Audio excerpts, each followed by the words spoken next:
We can create collapsible elements that give the user the ability to show or hide content on a web page. This example shows how a collapsible works. When we click the collapse button, the content appears. When we click it again, it disappears. In order to create this, we start with a button element. There are two important attributes that must be included for this to work. The data toggle attribute. You can see that we have it set to collapse. And the data target attribute. And this needs to be set to the ID of the div that contains the collapsible content. So here's the div that contains the content, and you can see that we've given it an ID of x1. That matches the data target. Just remember to keep a pound sign in front of the value.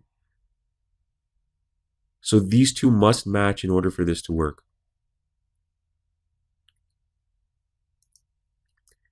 In addition to the x1 ID that we have here, you also have to create a class and set it to collapse.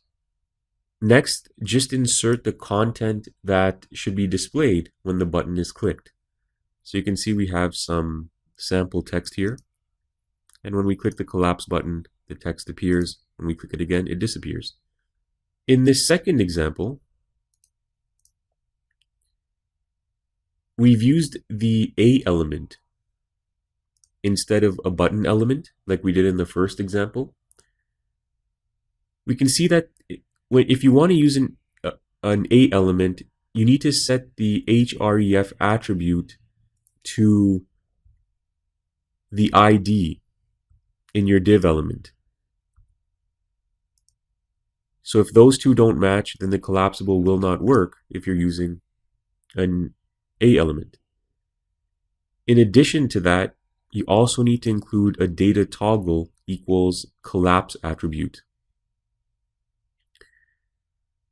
And you can see that we've given the link a name, simple collapsible, and that's what appears on the button.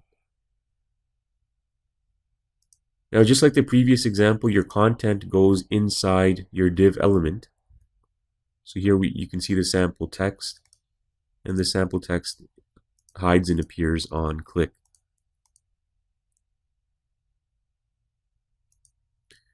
One thing you'll notice is that by default, the text is hidden.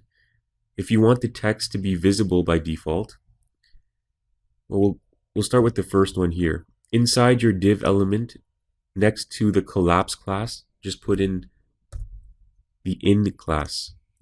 And I'll save the file. And you can see that the text is now visible by default. And that's the in class.